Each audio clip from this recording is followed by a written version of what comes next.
Sebanyak 25 tim sekolah sepak bola yang tergabung dalam anggota dan afiliasi Asosiasi Kota PSSI Palembang ambil bagian dalam kejuaraan sepak bola U12 di Stadion Kamboja. Kompetisi ini dikhususkan bagi tim-tim yang terdaftar resmi di bawah naungan Askot PSSI Palembang.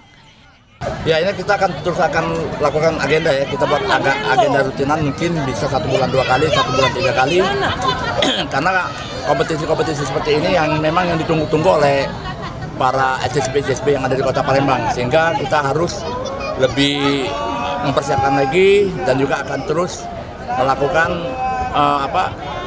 mengadakan turnamen seperti ini. Kejuaraan disambut antusias para pemain muda sebagai ajang unjuk kemampuan sekaligus menambah jam terbang. Rencananya turnamen kelompok umur ini akan menjadi agenda rutin bulanan guna mendukung pembinaan usia dini. Lebih banyak sih yang itu biar enak lah semuanya. Biar banyak tanding ya, Iya. biar nambah kemampuan ya. Dalam kejuaraan yang juga digelar untuk memeriahkan HUT ke-79 Bayangkara, SAS Palembang keluar sebagai juara. Nur Muhammad, Kompas TV, Palembang, Sumatera Selatan.